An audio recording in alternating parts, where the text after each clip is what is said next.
Sorry, I think I can start. And so yesterday, that started on Monday. So we had this tour somehow that whose center was the value of quantum locality. That's the first important piece. But then the other important piece, before people get too much excited or confused about quantum locality, is the no signal. So the word there is no locality, but this no locality cannot be used for faster than light communication. And now, we will continue. We will continue. But I just want to highlight, so we will do this now, then in the second lecture in the afternoon we will explain quantum distribution for those of you, some of you already know, some of you don't, perhaps, a little bit more in detail. Before that, just a comment. If you remember on Monday how the whole story began with the boxes of Einstein, there the issue was not locality, signaling, not signaling, entanglement, not entanglement. All these things came later and were important ingredients in order to understand. Now we know that these are important ingredients in order to understand the quantum physics. But at the time, locality was for granted, entanglement didn't play a special role. Actually, it took many decades to really appreciate the role of entanglement.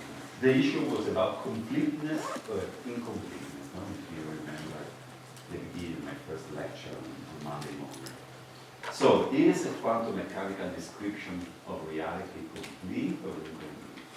That's the title of Einstein's EPR, for those who know the EPR paper of 1935. So the question stands there. So, is the quantum mechanical description of reality complete? So when I give you the wave function, is that a complete description of the state of the system or not? Well, the question doesn't have an answer in the sense that both answers are possible. At our current state of knowledge, then in 2 years, 10 years, 50 years, we don't know, things will change. But at the current state of knowledge, you can take both ways. You can say, no, the wave function is the complete description. That's how nature is. Nature is quantum, and the mathematical way to express the quantumness, the quantum behavior of a natural phenomena, at least at the microscopic state, is via the wave function. That's the state. Like the electromagnetic field for electricity, you have the wave function. The analogy is not complete analogy, because the electromagnetic field is a field in space-time. If you have many fields, still they are in space-time. But the wave function is not a function of in space-time, because for many particles, it's a function of many coordinates that lives in the Hilbert space.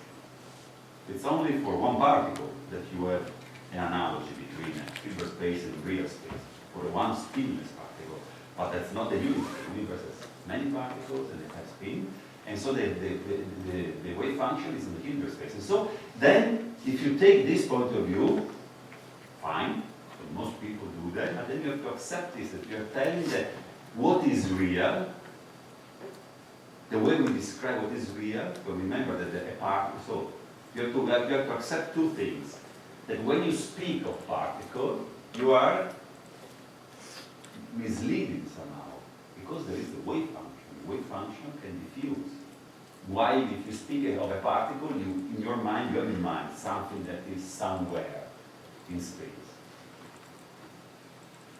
But if the wave function is the entire description, and the wave function is delocalized over space, there is no particle in the strict sense. You can I mean, I call it also particle. You can keep calling particle. There is no problem with that. But it's not. It's something that dilutes, that melts, following the wave function. So that is the reality that comes now. And the question then, the collapse of the wave function is something real then. It's something that you have to describe, because for example, for me, I'm not diluted, I'm here. I'm not diluted. So why am I not diluted? And then, I don't want to talk too much about it, but there is research that is what is called models of spontaneous wave function collapse, which is actually my main field of research, which is a way to incorporate in a consistent way the dynamical collapse of the wave function into the Schrödinger equation. So the collapse is not something that happens at the end of the measurement. Pragmatically, yes, of course, it works. But from a fundamental point of view, you want to give a better description, and you can do that. That's the important thing. So it takes a little bit of effort, because you are changing a bit the Schrödinger equation. Changing the Schrödinger equation is a delicate matter, because you can make inconsistent changes, but then people prove that you can. There is a consistent way of doing that. And there is a whole field of what is called also continuous quantum measurement. This means not as big as particle physics, of course.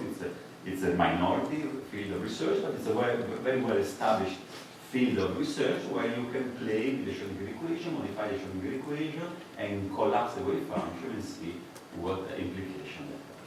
So this is a way to go.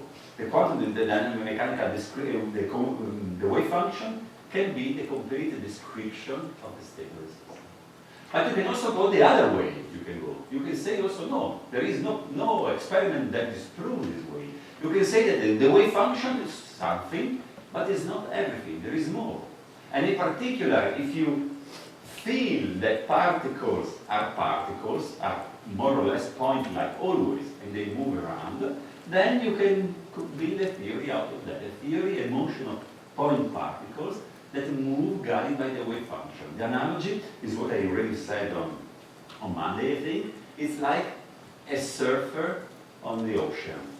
The ocean is the wave function, but the reality, so also water is real, of course, but in this analogy, the reality, the water wave is not the surfer. The surfer is something on top of the water wave. The surfer is always somewhere and moves around. And so you can have also this understanding of quantum theory. This is called the Bohm mechanics. So just to give you, tell you how the other part of the story, so the completeness, the research about completeness and incompleteness in quantum mechanics is going. There are different ways of understanding quantum theory. At some point, some of them will die, and one of them, hopefully one of them will survive, and it will be the dominant description of quantum theory. Still, we are, in that sense, we are in the early stage of understanding the foundations of quantum theory. But let's go back now to our main topic that will lead us to quantum key distribution. So again, there is quantum non-locality, but you cannot signal. But the point is that nowadays we are in the age of maturity of quantum information science. Everybody's now, it's common wisdom, more or less, it's common wisdom that about the no signaling theory connected to entanglement and non-locality. But back in the 80s, that's where we are with our story. We are in 1980. No, actually, well, yes, 1964 with Bell's theorem. 1984, more or less, the year is not precise, about the experimental verification of the violation of Bell inequalities, and also the no signaling theorem is about that time. So we are in 1980s. So quantum information science hasn't bloomed or blossomed. Was started sometime later than that. To really pick up. And so not everybody was aware of the no signaling theorem. And there were quite a bit of people interested in the foundations of quantum mechanics who thought that they could use entanglement to do superluminal communication. And there were papers, if you really are interested about this, you can read on the internet. There were papers trying to prove that with quantum mechanics you can go faster than light. It's a fascinating thing, the possibility of breaking the speed of light. So people were interested about that. And of course, they were all wrong in the end. But some of this research, in spite of being wrong, had interesting consequences. And that's what I'm going to tell you about. So this is a paper that appeared, that didn't appear because it was rejected by, I think it was rejected actually by the referees, but it was a proposal paper. Flash. So if you Google the title, you will find the paper. Flash, a superluminal communicator based on a new kind of measurement. That was the proposal in this paper that was sent to a journal. It's an ingenious thing. So the story is the following. So you are here, so let me, I also make the picture. So the story is always the same. You have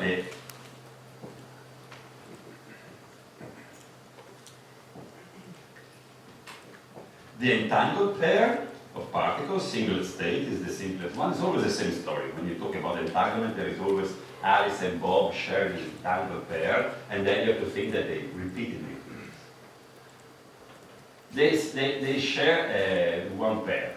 And then Alice does Alice is doomed in quantum physics to do always the same thing, to measure either one or the other thing. She doesn't have freedom to do something else, because all the proposals are like that. So she can measure the spin along the z direction, so spin up, spin down, or along some other direction, for example the x direction, and then you have the plus and minus state, no? The superposition of up and down along the z direction with the plus, and the superposition of up and down with the minus. No? Tell me, I'm assuming that you are by now familiar with this kind of thing. So Alice can measure the spin along two different directions. And then, suppose that Alice does that, then Bob, so suppose, I don't know, that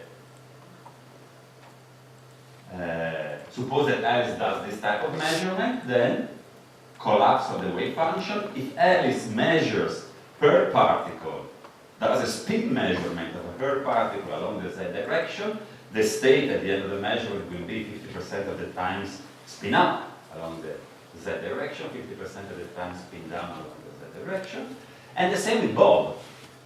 Entanglement state, this kind of state, there is a perfect anti-correlation along, if measurements are performed along the same direction. So Bob will get a mixture of also of states that are either up and down along the same direction. The same idea. Now, so tell me if the setup is clear. Now, Bob, and that's the difference, does the following thing, Bob. So just one pair of entangled particles, not repeated measurement. So just there is one single experiment, one single measurement. Alice chooses one of the two bases, the z basis or the x basis, to make a measurement and the collapse. Bob doesn't measure the spin of the particle.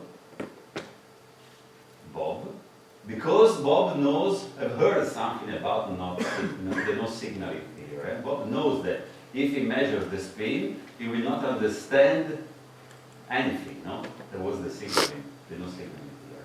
Bob first does something ingenious. He amplifies the state. So suppose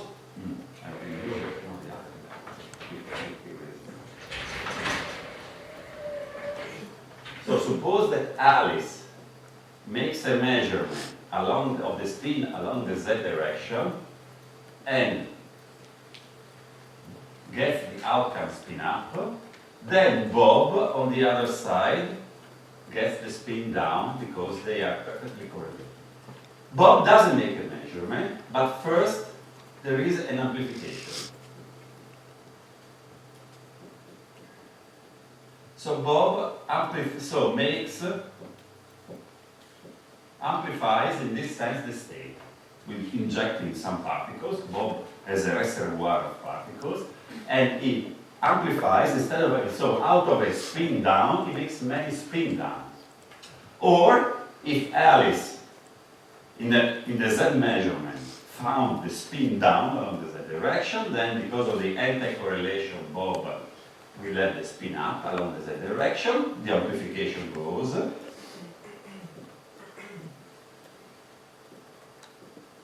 And And the final state, I should put a cat, it's a quantum state. The final state is that one. Tell me if I'm not. Then, after the amplification, Bob makes the measurement. And Bob does the following trick. Now he has many particles. He divides them, so many, into two halves. And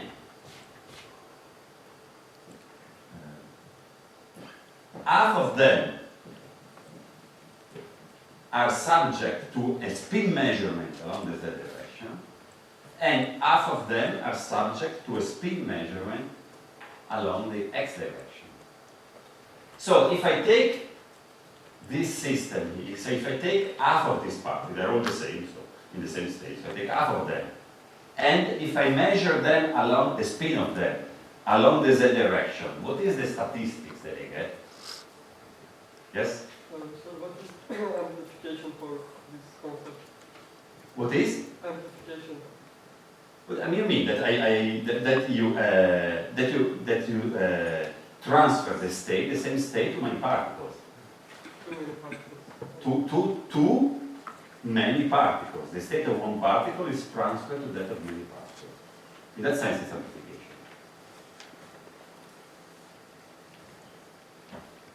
At the end, we will see there is a problem, but forget about that now. Now we play the game. So, like classically, you can measure. Okay, so I hope I answered them. So take these states here. So half of them, but it's the same. It could be. You can go if you have enough time. You can repeat the state as much as you want. Take half of these particles, and you measure for each of them.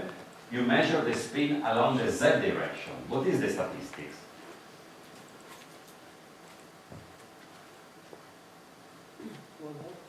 Hmm? One. No? One. It's one. What does it mean it's one? All of them. All of them. So if these are all states that are in a down state along the z direction. So if you measure the spin, the outcome is trivial. They are all down. So this is 100% down. Sorry. And analogously, this is 100% up. No, the measurement here is a stupid measurement. It is stupid. No measurement is stupid in a way. It's a trivial measurement. It just reveals the state that it was before. What happens if I now take for the other half, I take I measure along the x-axis. Maybe zero? No. That's not related to It's not zero because I mean with the spin you always get a spin. Now it's up. So it's 50%. 50% of them will give outcome plus, and 50% the outcome minus. So plus and minus means spin up along the x direction. I hope you are familiar with this quantum mechanics. The spin up along the x direction is a superposition with the plus of states along the z direction, and spin down is the superposition with the minus of the state. No? That's why I'm writing plus or minus. And here is the same. 50% plus 50%. Okay, fine. Quantum rules about me. But now suppose that Alice decides to measure along the x direction, not the z direction. So the outcome can be plus or can be minus. Because of the perfect anti-correlation, here we will have the minus, here we will have the plus. The machine does what Bob wants to do. So we again amplify. So you have to think somehow of a machine where Bob inputs a particle and then you have a reservoir of other particles. And the outcome are all particles with the same state. So again amplified. And now Bob does the same thing. Again, a Z measurement and X measurement. Because the goal of Bob is to understand, remember, probably didn't tell you, but I mean, you are smart, you guessed, that if Bob understands the type of measurement that Alice makes, then you can establish a superluminal signaling protocol, no? That I think I didn't tell you yesterday, but you get it immediately, no? That if Bob understands what Alice does, that's the basis of superluminal communication. So Bob wants to understand what Alice does. So it, oh wait, let's just write it better. Here. Z and X. So Bob does the same thing, does. So what is the statistics now about Z? Measurements about the Z direction. It's 50% up, 50% down, and also here 50% up, 50% down, and there about the Z direction. An answer? No? 100. Here it's 100% up and 100% down, because measuring along the X direction, since you are in an eigenstate of the sigma X operator, gives you the initial state back with certainty. So you see that the two statistics together are different in the two cases. So if now Bob, so you have to imagine to be Bob, imagine to be Bob, that you have this entire row of particles in the state. You divide it in two. You make the statistics of this and the statistics of that. The two statistics together will be different depending on the choice of measurement made by Alice. If Alice chooses Alice chose the Z direction for her measurement, then Bob will have for half of the system a perfect statistics about Z and the 50-50 statistics about X. And the opposite if Alice measures along the X direction. It's clear. I mean, I don't know, because we are going in the important part. Yeah? How can Alice arrange the Z direction, for example, minus or plus? It's random, I guess. Yeah, it's random, but it's not important. No, that's true. For Alice, it's random, but the point is that whether Alice gets this or that outcome, and Alice cannot control the outcome, Alice, Bob has, the important thing is the 100. And 100 is both here and there. So whether Alice gets this outcome or that outcome, no one can control that. Nevertheless, Bob will have this always 100, will have always 100 related to Z, and always 50 related to X. While if Alice chooses, and Alice can choose in this game, so she can choose which of the two. She measures X, again, she cannot control plus or minus. But now the 100 is always related to the X measurement, and the 50 is related to the Z measurement. But now how can we know what Alice picked before the measurement? No, the point you have to think that the game is that, no, these are good questions. The game is that you are, so Alice is here is on Jupiter, and Bob is us. We are here trying to communicate with Alice. So classical communication takes how many minutes? Half an hour? I don't know, probably more. Jupiter is far away. Oh, 1 hour? I don't know, I have no idea. Let's say 1 hour. It takes 1 hour, probably way more, for a light signal to come from Jupiter to the Earth. Now, with having these photos, I can immediately know that Alice chose X or Z. I don't know if I'm answering the question, if you can picture the situation.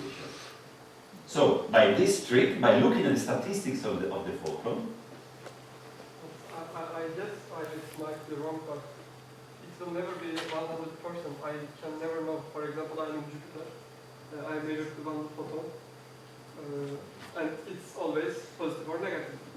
I measured something. It's always no, you on Jupiter do not know about me, but I on Earth, I know about you about this game. So Bob knows about Alice. Then how can it be superluminal communication? Okay, so if you know instantly what someone else is doing elsewhere, so don't call it communication yet. So communication, if you mean that you say hi, how are you? Wait, it's the beginning of. So perhaps you need a step more, but it's done basically. You are instantly knowing something that happened far away. Now, so if you want to do communication, what does it mean if you want to transfer in the language of quantum communication, plus normal communication? That they agree before, Alice and Bob, before starting the journey to Jupiter, agree that a Z measurement corresponds to the bit 0 and the X measurement corresponds to the bit 1. That's the agreement. If Alice chooses the X basis for the Z basis, for measurements, that corresponds to a bit 0. If Alice chooses the X basis, that corresponds to a bit 1. This entire complicated game is equivalent to Alice having sent 1 bit of information to Bob, superluminary, either a 0 or a 1. So that's the beginning of communication. Communication, then you have to go back, and then you have to reverse the game, of course. But that's the beginning of communication. Did I answer? Sir, is it a one-way communication? At the moment, it's one way. At the moment, if you want to do 2 ways communication, you have to flip the game, and so that not only Bob as the machine, but also Alice as the machine to do this game. At the moment, it's one way. So Bob has the control of the particle, but Alice doesn't. At the moment, no. I mean, there is a problem here, of course, so let's not go too much in detail, but we come to the problem. So at the moment, it's a one-way communication. Only Alice can communicate to Bob by sending information in this way, because Bob has the machine. If you want to do 2-way communication, this will be simpler. You just give a machine, a similar machine also to Alice, and it's the reverse. So if Alice wants to send a second bit, then you have to repeat the game. But I mean, we are theoreticians, at least I am a theoretician, so you can think that all this thing can be done as fast as you want. So this bit transfer, this communication is basically as short as you want, but Alice and Bob can be as far apart as you want.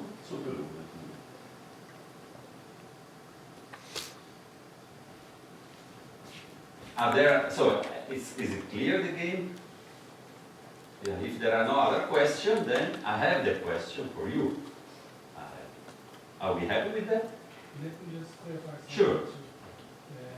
If Bob, in the first situation, if Bob makes a Z direction measurement and finds 100%, then will he do another measurement, like the X?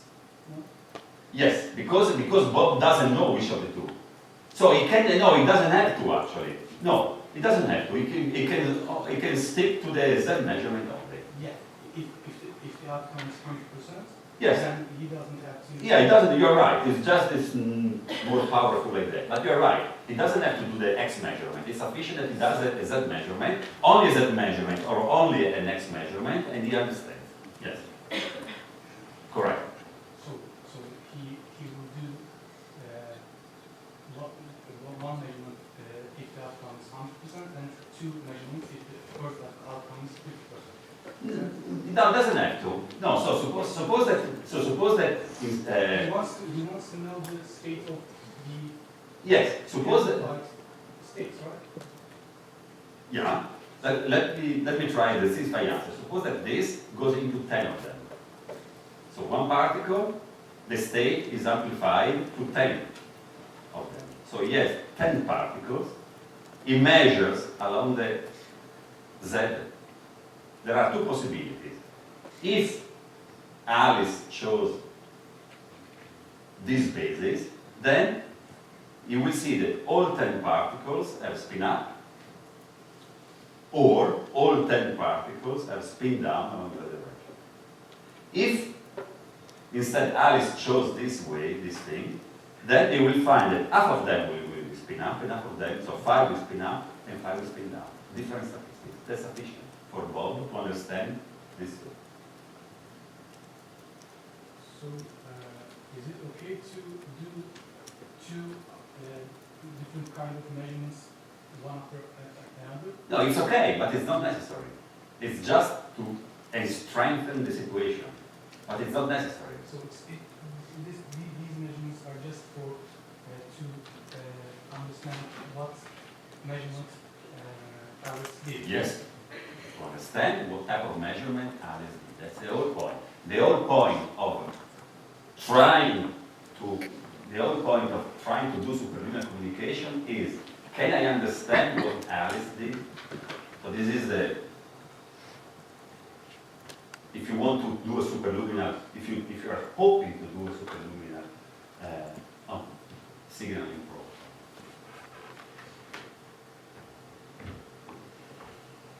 Because remember that, so because with the quantum physics, so interactions in quantum physics are local, not in quantum theory, interactions are local, so you cannot break this.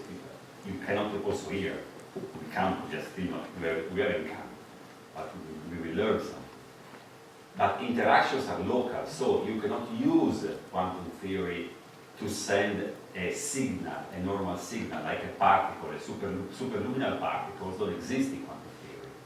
Well, there are tachyons, if you wish, people also introduce that from time to time, but standard particles, even in quantum theory, they go below the speed of light. So you cannot transfer information by sending particles. You can hope, and it's a wrong hope, but you can hope that by using entanglement, you can break the speed of light. And that's the game. So this is the game. So the game of communication in this spirit is with entanglement. Can I understand what happens on the other side? That is the game to play. So can Bob understand what Alice did and then use this understanding because if you understand what she does and she modulates what she does, then you get information about it. So that's why as it is a superluminal protocol. We are doing science fiction things, really when the people talk on the other side of the galaxies, something like that. So are we okay with that? We buy it? With quantum theory we can do this, we can in principle speak more or less instantly or as fast as we want with another galaxy, in principle. Of course the point, there is, it doesn't look so unreasonable, because remember one thing, this part of the black hole, that first you have to put a source of entangled pairs in the middle, no? So you cannot just immediately talk to Jupiter. Before, someone had to go halfway between the Earth and Jupiter and set up a machine that sends entangled particles.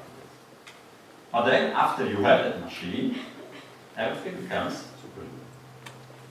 So, so the question is for you, and I'd like to have you don't have to be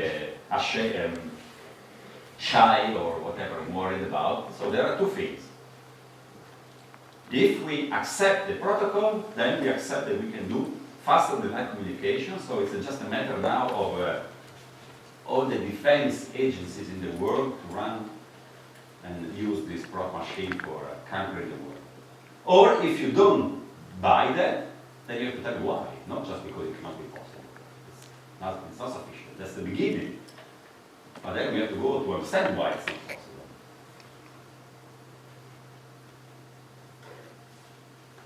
You see, the black hole is a bit of a mess, but there is not much calculation there. Yes? I guess it might be 1,000. we can arrange 100% correlated things, for example, with Z direction. How can we arrange Z direction with its probability of 100? We will never know that thing, I guess. So this, you mean this thing? Yes. This can be done. I'm not an engineer, I am not, so I cannot tell you why, but theoretically there is no obstacle in doing this. We can arrange 100%. We can arrange in the sense that if the state is down, you can amplify this way. If the state is up, as a theoretician, then in real life there are always errors, but you can minimize the errors. You can do this. This can be done. There is nothing that prevents doing that. And then also measurements for us are ideal measurements. So if this is the state, it's 100%. So the problem is not. So the problem is not a practical problem. It's a theoretical problem. So there is an issue here, which is purely theoretical. It's a matter of principle. It is. So that is. It's not. But it has an important consequence.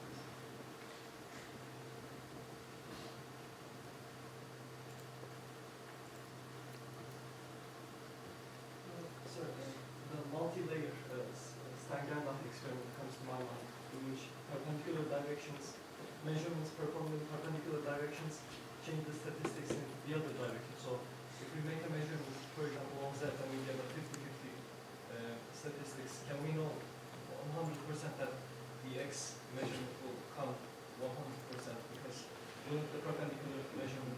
Yes, but these are done on different particles. Okay. What you're talking about is the same particle. Yes. True, but these are all now, these pins, each of them refers to different particles.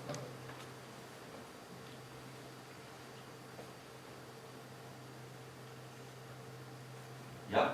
Suppose if Alice wants the book to measure spin up, does she can interact with her own qubit? Like, can she control her own qubit? For example, if she wants to send Bob one information, not zero, 1 bit. Yes. Can she control, or for example, anytime she wants to send 0 or 1? Yes, she can, because the zero now, differently from quantum information, how you usually see, 0 and 1 is not encoded in up and down. 0 and 1 is encoded in the direction of measurement. So it's not 0, 1 or 0, 1, no. It's in the direction. So measurement along the Z direction is the way to encode the bit 0, and measurement along the X direction is the way to encode the bit 1. And the assumption is that Alice has full control of the choice of measurement. No? Because I don't know if there are experimentalists here, you choose what to do with the experiments. I do this or do that. That's the deal. And of course, she's a theoretical experimentalist, so she can perfectly do what she wants. So she can send any type of bit? Any type of bit. Of course, this is the game for 1 bit. Yeah. 0, 1, and then you have to repeat for any sequence. There is always probability to I measure 100% minus or plus. Sorry? There is always probability to measure photons with plus or minus direction with 100%. For example, 10 photons I have. It Yes. can be minus, minus, minus, and up to 10. How can I surely know this is correlated with Alice measurement? Because in the first case, all photons, all 10 photons will give the same answer. Okay. He measured, for example, Alice didn't measure anything. He didn't send a message. No, the game, because they came prearranged, sorry. The game, so you're right, so I have to specify everything. So before leaving to Jupiter, they agreed that well, no, they do not, no, sorry, no. No, I was thinking, not necessary. So if Alice doesn't do anything, then the state is still the singlet state, And then if Bob, I know, Bob has not, in this case has to do both things. If Bob does both measurements, he gets 50, he gets a 50% statistics here and a 50-50 statistics there. And so he can understand that Alice did nothing in that case. But it's possible for some case I can measure all photons with 100%. Yes, that's the rule of the game. We are theoreticians here, you can measure all photons with perfect. But now I can't understand Alice did measured or not. Because it's possible to get full minus photons. For example, Alice didn't do anything. Yes. And I'm in the Jupiter. Let's measure the photons. Yes. It's minus. No, we not be like that. Because the single state does not allow for that. That's not the correct statistics. Will never be minus. That's not a prediction. It will be 50% minus and 50% plus, or 50% up and 50% down. Why? Because it's the single state. It's the property of the single state that when you are in a single state and you have many particles like that, half will react, statistically speaking, half will give outcome plus or up, and the other one will give outcome minus or down, depending on the basis. It's the properties of the single state. It's always 50-50. Also, when Alice does the measurement, she cannot control the outcome. It will be sometimes up, sometimes down, sometimes plus, sometimes minus. It's the intrinsic, it's not because of some experimental limitation, it's the intrinsic property of the state. Yes? You cannot copy an unknown state. How do you identify? That is the answer. But the answer is the non-cloning theorem. But the non-cloning theorem is the consequence of this. If you read through the thing. So that's the answer to, so that is the problem here. The problem here is that you can have, and now we will show you briefly the theorem. You can have a machine that does that. The problem is the amplification. I didn't use the word copying or cloning on purpose to trick you. Because probably I guess that you know about, probably you knew about the no-cloning theory. So here you are cloning, you are copying, you are making a photocopy. So you can have a machine that does this, you can have a machine that does that, but as a matter of principle, you cannot, a machine that does both things, so these things, violates the rules of quantum mechanics. So that's the mistake here. The mistake is that you are not, you can't do superluminal signaling. There is no way according to quantum theory. And the reason is that this machine that I imagine is breaking the rules of quantum mechanics. You cannot have such a machine. You can copy orthogonal states. So these two are orthogonal, you can copy them. You can copy these two because they are orthogonal, but separately with two different machines, not with the same machine. But the point is that Bob doesn't know what Bob wants to find out, but doesn't know what Alice did. So if he doesn't have a universal machine, but only two separate machines, he doesn't know which one. That is the what people learn afterward. Now, so that was the paper submitted for publication. That was rejected. I think, I don't know, the referees made comments, and then the paper came out by Wouters and Zurek. The paper came out about the non-cloning theorem. So this was what I told you before. So the non-cloning theorem is a simple, certainly, I wouldn't call it a theorem, but because if you do after analysis 1, you don't call this a theorem, it's just a problem. The non-cloning theorem is very simple. And so I can present it to you. It's very simple. So suppose that you have, so what does it mean a machine? In quantum mechanics, you can do two things. Either unitary evolutions or measurements. So here we are talking about unitary evolutions. The machine is another way to say an evolution. Machine, what does a machine do? Machine uses interactions to change things. So it's in a quantum language, it's a unitary evolution. So suppose that you have a unitary evolution that is capable of doing the following. So for every initial state, you make a copy of it. So this is a mathematical formulation of a Xerox machine, photocopy machine. You just make a copy. You have the blank paper, and on the paper you write what is in the other paper. The state has been duplicated. Now, for example, take two of them. So it's for every, so let's take two of them. Like this.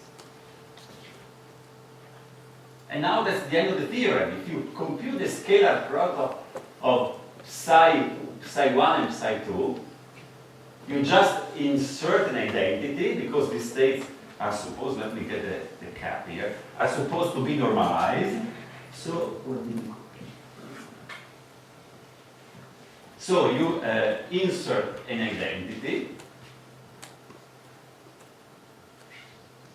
You insert another identity, because you have a unitary evolution. And then you have psi 1, psi 2 squared, because that's what the unitary evolution does. So psi 1, psi 2 is equal to psi 1, psi 2 squared. And then, so you have the following way. So this is the Napoleon theorem, 1, 1. And so you have this equation, x squared equal to x, which has two solutions, 0 or 1. You can make more refined. You go Google, you can find more refined. It's possible, but the basic concept is this one.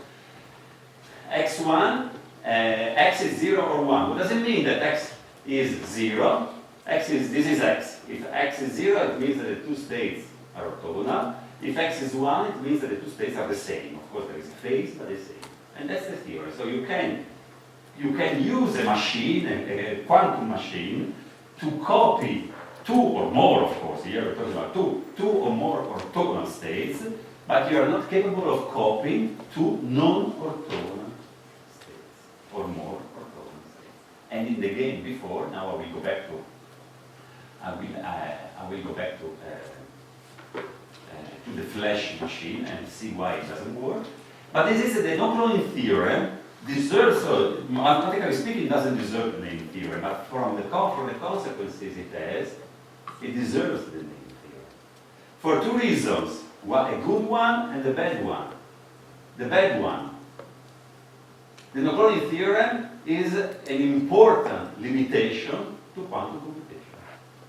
In classical computation, you can copy the states as much as you want. You don't even care about thinking about copying. If you see a classical circuits, the lines, the wires, they come and go, you can duplicate without any problem. In quantum computation, you can't duplicate states, non-orthogonal states. Orthogonal ones, but not orthogonal ones. That's a limitation. If you could copy clone states, then quantum computation would be amazingly powerful. There would be, it would be like the flash machine. It would be amazing, science fiction.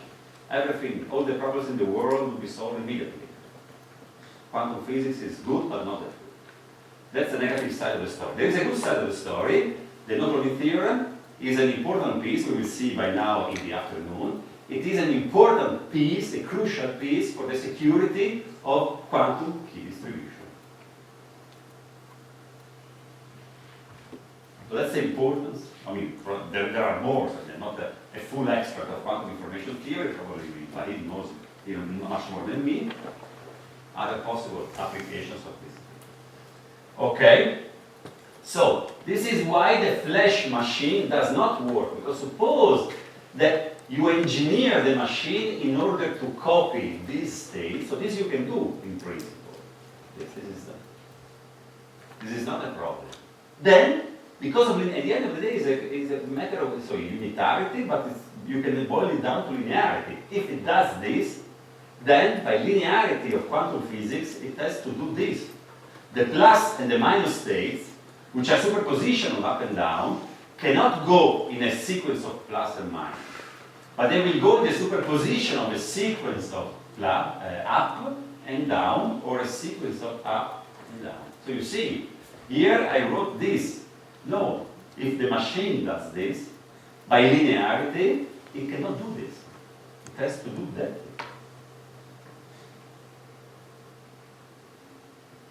I hope I'm it's clear enough, it's simple enough, but I mean, it always takes time if you see it for the first time. So that's what the machine does. And then you can play the game. Now it's interesting game.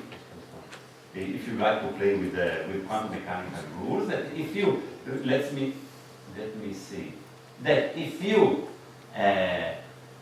do the statistics, the same story of this x and the z measurement, it takes a little bit. It's interesting to learn. So really, this I leave it to you. That now, if you do the statistics of the z half particles, so now you have many parts. Half of them you measure the spin along the z direction, and half of them along the x direction. You will find out that the two statistics, the two blocks, are perfectly equivalent. There is no difference between the upper block and the lower block. Bob, by the quantum machine, the correct quantum machine, by using the correct quantum machine, doesn't gain any information whatsoever about the measure, about what Alice did. And I can leave the slides to you, and basically here there is the explanation. And here is the exercise. Basically, suppose that Bob uses another machine, the machine that duplicates these states. These states are orthogonal, so there is a machine. It's different from the other one. A machine that duplicates these states. Again, it's possible. Now I leave it to you. If you are curious, you play the game, and you will see that again you will find out that the two statistics. So if you use one machine or the other machine, they give a different statistic. But the upper one and the lower one will always be the same. Bob does not get information about the measurement that Alice made. So that was what the community learned from this and related words about this. So they know cloning. And then now I'm done in the afternoon session. We will see why it is important in quantum chemistry. Okay, thank you for that.